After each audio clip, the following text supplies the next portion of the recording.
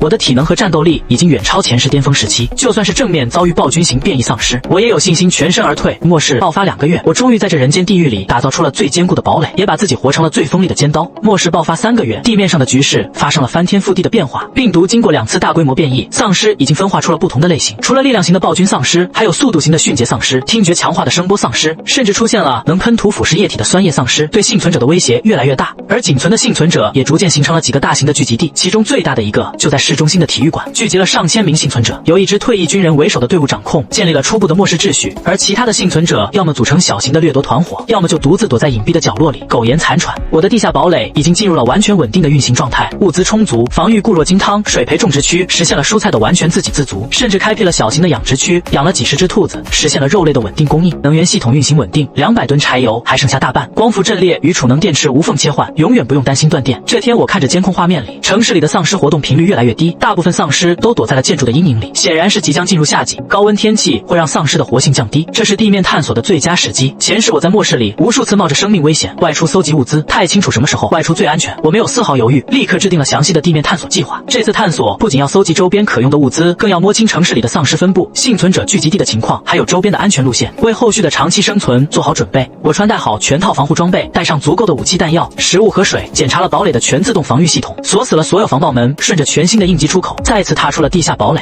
我借着清晨的薄雾掩护，顺着应急出口走出，快速清理了周边几只零散的丧尸，然后登上了旁边的山顶，拿出高倍望远镜观察着城市里的全貌。3个月的末世洗礼，曾经繁华的城市已经变成了一片废墟，街道上到处都是废弃的车辆、腐烂的尸体，还有游荡的丧尸，一片死寂。我按照提前规划好的路线压低身形，借着建筑的掩护，一点点朝着市区的方向移动。沿途遇到的零散丧尸都被我用消音弩箭精准爆头，没有发出半点动静，也没有引来更多的尸群。前世3年的末世挣扎，让我练就了一身在废墟里前行的本事，就算是在满是丧尸的城市里，也能来去自如。我第一站到了城郊的大型超市，前世末世爆发后，这里很快就被幸存者洗劫一空，可超市的地下仓库很少有人知道。我绕到超市的后方，打开了地下仓库的隐蔽入口，里面果然还有大量的物资，真空包装的食品、饮用水、电池、生活用品，甚至还有不少药品和户外装备。我没有丝毫客气，把所有有用的物资全部打包运到了提前找好的隐蔽中转点，分批运运回地下堡垒。这次探索收获远超我的预期，不仅补充了大量的生活物资，还找到了不少稀缺的药品和设备，甚至还有几台大功率的发电机和大量的汽油，进一步充实了我的物资储备。除此之外，我还摸清了城市里的丧尸分布，标记了所有高风险的狮群聚集区，还有安全的行进路线，同时也观察了市中心的幸存者聚集地。他们的防御工事很完善，有大量的武装人员把守，看起来秩序井然。可我也看到他们经常派出队伍外出掠夺其他小型幸存者团队，本质上还是末世里的掠夺者。我没有靠近，记录好所有信息，趁着天黑，顺着安全路线返回了地下堡垒。这次地面探索让我对末世的现状有了更清晰的认知，也让我意识到只守着地下堡垒终究是被动的，只有掌控了周边的区域，才能真正掌握生存的主动权。我开始制定定期探索计划，每周都会抽出1天时间外出探索周边的区域，清理沿途的丧尸，搜集可用的物资，同时不断完善周边的地图。这天我按照计划前往城市边缘的工业区探索，那里有大型的五金仓库和机械加工厂，能找到很多加固堡垒、维修设备的原材料。我顺着提前规划好的安全路线前进，一路上都很顺利。可就在我进入工业区的时候，意外发生了。我刚走进五金仓库的大门，身后的卷帘门突然轰然落下，彻底封死了退路。紧接着仓库里的灯光突然亮起，10几把弩箭对准了我。周围的货架后面走出了20几个手持武器的幸存者，把我团团围住。我瞬间绷紧了神经，握紧了手里的弩箭，后背惊出了一身冷汗。我居然中了埋伏，这是我重生以来第一次陷入这样的绝境。领头的是一个满脸刀疤的男人，他手里拿着一把砍刀，眼神凶狠地盯着我，显然是早就盯上了我，在这里设下了陷阱，等着我自投罗网。我快速扫视着周围的环境，仓库里只有一个出口，已经被封死，周围全是对方的人，手里都有武器，硬拼显然不是明智的选择。可我没有丝毫慌乱，前世我经历过无数次比这更凶险的绝境，早就练就了临危不乱的本事。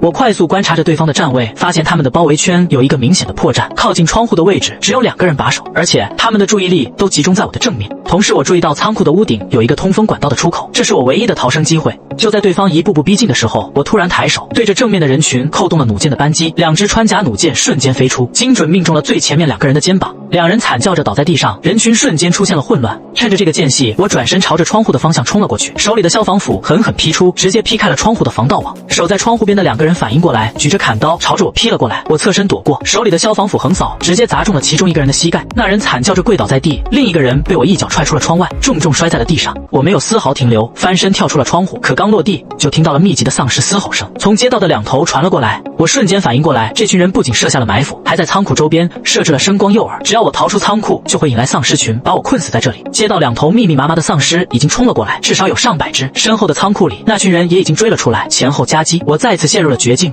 可反转来的猝不及防，我早就预判到了这种情况，在进入工业区之前，就提前在周边设置了撤退路线和应急诱饵。我立刻掏出遥控器，按下了按钮。距离这里几百米外的工厂里，瞬间响起了刺耳的警报声，和强光朝着我冲过来的丧尸群瞬间调转方向，朝着警报声的方向冲了过去。趁着这个间隙，我转身冲进了旁边的小巷，借着复杂的地形甩开了身后追赶的人群，顺着提前规划好的撤退路线快速撤离。等我甩掉所有追兵，登上山顶的时候，才发现自己的胳膊被划了一道口子，鲜血已经浸透了衣服。我立刻处理好伤口，看着远处的工业区，眼底闪过一丝冷意。这笔账我迟早要算回来。返回地下堡垒后，我立刻对这次遇袭的事情进行了复盘。这群人能精准预判我的探索路线，在仓库里设下埋伏，显然不是临时起意，而是早就盯上了我，甚至可能已经跟踪了我很久，只是我一直没有发现。我立刻调取了矿洞周边所有的隐蔽监控，反复回看最近1个月的画面，终于在一段监控里发现了端倪。画面里有2个鬼鬼祟祟的身影，一直在矿洞周边徘徊，拿着望远镜观察着山壁的情况，显然是在寻找我的堡垒入口。而这2个人正是那天在仓库里埋伏我的人。我瞬间明白过来，我之前几次外出探索都被他们盯上了，他们顺着我往返的路线找到了矿洞周边的区域，只是一直没有发现堡垒的入口，所以才会在我探索的路线上设下埋伏，想要抓住我，逼问出堡垒的位置。这群人显然是专业的掠夺者，心思缜密，手段狠辣，不除掉他们，迟早会是心腹大患。我立刻制定了反制计划，既然他们能跟踪我，那我就能反过来利用他们的跟踪，把他们引入我设下的陷阱里，彻底清除这个威胁。第2天，我再次穿戴好装备，故意按照之前的路线朝着工业区的方向出发。果然，我刚离开矿洞区域，就发现身后有2个身影远远地跟着我。我假装没有发现，依旧按部就班地朝着工业区前进，只是在路线上稍微做了调整，把他们引向了我提前设置好的陷阱区域。那是一处废弃的矿坑，里面布满了我提前设置的陷阱和预警装置，只要他们敢进去，就再也别想出来。我看着身后越来越近的2个身影，眼底闪过一丝冷意，这场猎杀游戏该换我当猎人了。我带着身后的2个跟踪者一步步走进了废弃矿坑，矿坑里地形复杂，到处都是碎石和废弃的巷道，是绝佳的伏击地点。我假装在矿坑里寻找物资，故意放慢了脚步，给了他们足够的时间，通知埋伏的人过来包围我。果然没过多久，矿坑的入口处就传来了密集的脚步声。那天在仓库里埋伏我的20几个人全部都赶了过来，手里拿着武器，把矿坑的入口彻底封死，一步步朝着我围了过来。领头的刀疤脸一脸得意，显然以为我已经成了瓮中之鳖，插翅难飞。可他们不知道，从他们踏入矿坑的那一刻起，就已经掉进了我设下的死亡陷阱。我看着一步步逼近的人群，嘴角勾起一抹冷笑，指尖按下了手里的遥控器，瞬间矿坑入口处的炸药轰然引爆，碎石飞溅，整个矿坑的入口彻底坍塌，把他们的退路完全封死。人群瞬间陷入了混乱，刀疤脸脸色大变，显然没想到我会来这么一手，立刻大喊着让所有人朝着我冲过来，想要抓住我当人质。可我早有准备，转身冲进了提前预留的隐蔽巷道，同时启动了矿坑里的所有陷阱。高压电网瞬间启动，催泪瓦斯顺着通风口喷涌而出，还有全自动弩箭发射器从各个角度射出穿甲弩箭。矿坑里瞬间变成了人间地狱，惨叫声、弩箭破空声、电弧的滋滋声交织在一起。那些人被催泪瓦斯呛得失去了方向，要么被高压电击中，要么被弩箭精准爆头，短短几分钟就损失了大半。刀疤脸带着剩下的几个人疯了一样朝着我冲过来，可他们刚冲到巷道口，就被提前落下的隔离钢栅挡住了去路。我站在钢栅的另一边，冷眼看着钢山后面疯狂嘶吼的刀疤脸，他手里的砍刀疯狂地劈砍着钢山，可高强度的合金钢山根本不是他能劈开的。我没有丝毫废话，指尖按下按钮，钢山两侧的岩壁上瞬间喷出了阻燃氮气，密闭的巷道里氧气含量快速下降，里面的人很快就失去了行动能力，倒在地上彻底没了动静。这场猎杀游戏以我的全胜告终，我彻底清除了这个跟踪，我埋伏我的掠夺团伙，消除了家门口的又一个巨大隐患。我没有丝毫停留，清理了矿坑里的所有痕迹，然后顺着提前预留的逃生通道返回了地下堡垒。可我没想到更大的危机正在悄无声息的逼近。我刚回到堡垒，就发现主控台的震动传感器传来了持续的异常信号，信号不是来自地面入口，而是来自堡垒侧面的岩层深处，那里是废弃的分支矿道，我早就用混凝土彻底封死了。我立刻切换了分支矿道里的隐蔽监控，画面里的景象让我瞬间绷紧了神经。我之前封死分支矿道的混凝土墙体居然出现了明显的裂纹，而且裂纹还在不断扩大，显然是有人在墙体的另一边不断的敲击，甚至爆破墙体，想要打通这条分支矿道，渗透到我的堡垒里。我瞬间反应过来，这座废弃煤矿不止我一个人盯上了，在我看不到的其他分支矿道里，还有其他的幸存者也在这里建立了避难所，而且他们已经发现了我的存在，想要打通矿道，入侵我的堡垒。这是我重生以来第一次遇到来自地下的威胁，比起地面的丧尸和掠夺者，地下的威胁更加隐蔽，也更加凶险。我立刻穿戴好装备，带上武器和检测设备，朝着分支矿道的方向赶去。这条分支矿道，我在改造堡垒的时候就用高强度混凝土彻底封死了，墙体厚度超过1米，就算是常规爆破都很难炸开。可现在墙体上的裂纹已经遍布整个墙面，显然对方用了大威力的炸药，而且不止一次爆破。我把耳朵贴在墙体上，能清晰地听到墙体另一边传来的电钻声和敲击声，显然对方正在加紧施工，想要尽快打通墙体。我立刻在墙体这边加装了震动传感器和红外监控，24小时监控对方的动向，同时制定了防御方案。这条分支矿道是通往堡垒核心生存区的捷径，一旦被对方打通，他们就能直接绕过3道防爆门，进入我的堡垒内部，后果不堪设想。我没有丝毫犹豫，立刻调集了施工材料，在原有墙体的后面又浇筑了第2道混凝土墙体，中间预留了3米的缓冲空间，在缓冲空间里布满了高压电网、全自动弩箭发射器，还有高爆炸药。只要对方敢打通墙体，迎接他们的就是必死无疑的死亡陷阱。就在我加紧布置防御的时候，墙体另一边的爆破声突然响起，剧烈的震动传来，原有墙体的裂纹瞬间扩大，大量的碎石掉落，墙体中间已经出现了一个小小的缺口。我立刻后退，握紧了手里的弩箭，死死盯着那个缺口，随时准备应对突发状况。可让我没想到的反转很快出现，对方的爆破不仅没有炸开墙体，反而引发了分支矿道的局部坍塌。我能清晰地听到墙体另一边传来的惨叫声和石块坍塌的轰鸣声，紧接着所有的动静都消失了，监控里的震动信号也彻底停止了。显然对方的爆破把自己困在了坍塌的矿道里，甚至可能已经被活埋了。我守在墙体前等了整整1天，墙体另一边再也没有传来任何动静，震动传感器也没有检测到任何信号。显然对方要么被坍塌的碎石活埋，要么就被困在了矿道深处，再也无法威胁到我的堡垒。可我没有丝毫放松，依旧在墙体后面布置了完整的防御体系，同时封死了通往这条分支矿道的所有通道，确保就算对方能从坍塌里逃出来，也无法靠近我的堡垒。解决了地下的威胁，我立刻对整个煤矿的所有地下矿道进行了全面的测绘与排查。这座废弃煤矿地下矿道纵横交错，总长度超过几十公里，除了我改造的主巷道，还有大量的废弃分支矿道，甚至还有不少与其他煤矿连通的地下暗河与巷道，这些都是潜在的安全隐患。我带着探测设备、武器和充足的物资，花了整整3天的时间，走遍了所有能进入的矿道，绘制了完整的地下矿道地图，标记了所有的坍塌区域、危险区域，还有与外界连通的通道。对于那些没有用的分支矿道，我全部用混凝土彻底封死，只保留了几条应急逃生通道，每个通道都设置了防爆门与防御陷阱。在排查的过程中，我果然发现了不少其他幸存者活动的痕迹，在几条废弃矿道里有临时搭建的帐篷、生活垃圾，还有人类活动的迹象。显然不止一伙人盯上了这座废弃煤矿的地下空间，只是他们的规模都不大，而且大部分都被困在了坍塌的矿道里，或者被丧尸和变异生物杀死了。我没有丝毫心软，对于那些可能威胁到我堡垒安全的矿道全部彻底封死，同时在所有与外界连通的地下通道里都加装了监控与传感器，确保任何地下渗透的动静都能第一时间被我捕捉到。做完这一切，我终于彻底掌控了这座煤矿的所有地下空间，我的地下堡垒再也没有任何防御死角。末世爆发半年，病毒已经完成了3次大规模变异，丧尸的种类越来越多，能力也越来越强，甚至出现了能在地下挖掘的绝地者丧尸，专门针对地下避难所。前世很多隐藏在地下的幸存者都被这种丧尸从地下渗透，最终全军覆没。而地面上的局势也越来越严峻，市中心的幸存者聚集地在一次大规模尸潮的围攻下彻底沦陷，上千名幸存者只有不到100人逃了出来，分散到了城市的各个角落。仅存的幸存者日子越来越难熬，食物和水源越来越稀缺，人性的恶也被放大到了极致，为了一口吃的就能自相残杀。彻底掌控煤矿地下空间的第3天，主控室的震动传感器就传来了密集的异常信号，定位显示来自堡垒西侧3公里的废弃矿道。我瞬间绷紧神经，调取地下监控，画面里的景象印证了我的预判，绝地者丧尸来了。10几只体型壮硕的绝地者正用锋利的前爪疯狂挖掘岩层，他们的爪子能轻松撕开坚硬的岩石，挖掘速度快得惊人。所过之处的矿道支撑柱被轻易撞断，碎石不断坍塌。更让我心惊的是，他们挖掘的方向居然直指我的水培种植区，一旦突破，种植区的作物被毁，食物闭环就会断裂。我早有准备，提前在所有矿道关键位置埋设了定向炸药和震动感应的高温蒸汽管道，指尖按下触发键，岩层下的炸药精准引爆，坍塌的碎石瞬间掩埋了3只绝地者，其余的刚想逃窜，高温蒸汽从岩壁喷口汹涌而出，上千度的高温瞬间将他们灼烧得失去行动能力。可反转来的猝不及防，监控死角里突然窜出一只体型大1倍的绝地者首领，他竟躲过了所有陷阱，一爪拍碎了蒸汽喷口，朝着种植区的方向继续挖掘。这只变异体的智慧远超普通绝地者，看着绝地者首领在岩层里快速穿梭，我没有丝毫慌乱，反手启动了种植区外围的合金防护门，厚重的钢门瞬间落下，将核心种植区彻底隔绝。同时我拎起穿甲弩和消防斧，顺着地下应急通道绕到绝地者首领的后方。这是我重生后第一次正面硬刚高阶变异丧尸，前世的恐惧早已被3年的末世记忆磨成了狠力。绝地者首领察觉身后动静，猛地转身挥爪，我侧身躲过，利爪擦着胳膊划过，带起一道血痕。我借着惯性跃起，将淬了高强度麻药的穿甲弩箭狠狠射进他的颅后薄弱处，他吃痛嘶吼，疯狂撞击岩壁。我趁机绕到他身侧，消防斧劈在他的前爪关节处，咔嚓一声劈断了他的利爪。可他依旧悍不畏死，竟用头部猛撞合金防护门，门体已经出现细微裂纹。我立刻掏出腰间的高爆手雷，拉开保险栓，塞进他颅后的箭孔，转身躲进防爆掩体。爆炸声响起，绝地者首领的头颅被炸得粉碎。清理完尸体，我顺着他挖掘的通道探查，竟发现通道尽头连接着城市地下排水系统，里面藏着数十只绝地者。看来这只是一波先头部队。发现地下排水系统的绝地者巢穴后，我没有贸然深入，而是制定了主动清剿的计划。被动防御终究会被源源不断的变异丧尸消耗，我将堡垒切换为全自动防御模式，带上足量的弩箭、手雷和麻药，顺着排水系统的通道缓缓深入。沿途用消音弩箭解决了几只巡逻的绝地者，没有发出丝毫动静。巢穴深处比我预想的更大，数十只绝地者围在一处积水潭边。更可怕的是，潭边还有10多只酸液丧尸，他们竟形成了配合。酸液丧尸喷涂腐蚀液软化岩层，绝地者负责挖掘，显然是有某种力量在指挥他们。这是我第一次见到不同类型丧尸协同行动，心里瞬间升起警惕。我本想直接用炸药清剿，却发现积水潭连接着地下暗河，一旦爆炸引发暗河水位上涨，会淹了我的堡垒。反转之际，我看到巢穴上方是城市废弃的燃气管道，立刻有了计划，用声光诱饵将丧尸群引到管道下方，然后精准射穿管道。燃气泄漏后，一枚燃烧箭射出，火焰瞬间席卷整个巢穴，丧尸的嘶吼声在火海中逐渐平息。清剿完绝地者巢穴，我在燃气管道旁发现了一个意外之喜，这里藏着之前市中心幸存者聚集地的物资中转站，里面有大量的制式、枪械弹药和稀缺的医疗设备，还有几台全新的水培机组。我用提前准备的小型运输车分批次将物资运回堡垒，物资储备再次大幅提升。返程途中，地面监控突然传来告警，矿洞东侧5公里处有一支30多人的幸存者队伍被尸潮追击，正朝着矿洞方向狂奔。队伍里有老弱妇孺，还有几个穿着迷彩服的退役军人，看装备正是从市中心聚集地逃出来的人。我本想置之不理，末世里人心难测，可监控里看到他们为了保护孩子，几个退役军人拼死断后，竟用肉身抵挡丧尸的进攻。犹豫间，尸潮里出现了2只暴君丧尸，幸存者队伍眼看就要全军覆没。我终究还是按下了声光诱饵的按钮，将尸潮引向了提前设置的地雷阵，同时打开了矿洞东侧的隐蔽应急出口，给了他们一条生路。幸存者队伍跟着声光诱饵的方向逃到应急出口，看到我时满眼震惊和警惕。我没有多说，只是扔给他们几瓶水和压缩饼干，让他们在矿洞外围的临时掩体等候，同时启动了身份筛查。用前世的经验，一眼就看出队伍里有3个混进来的掠夺者，他们眼神闪躲，手一直放在腰间的武器上，显然是想趁机窥探堡垒的位置。我没有当场戳穿，而是故意带着他们走到矿洞外围的陷阱区。3个掠夺者见四周无人，突然发难，想要挟持我逼问堡垒入口。我反手一拳撂倒一个，弩箭瞬间抵住另外2人的咽喉，动作快到他们根本来不及反应。清理掉掠夺者，剩下的幸存者彻底放下戒心，纷纷表示愿意服从我的安排。我将他们带进堡垒的临时生活区，其中有个机械工程师和一个高级农艺师，正好能弥补我在专业领域的不足。末世爆发7个月，我的地下堡垒不再是孤身一人的避难所，开始有了属于自己的生存小队。而我站在主控室，看着监控里远处不断聚集的尸潮，知道这只是开始，更大的危机还在后面。但这一次，我要在末世里活成真正的王者。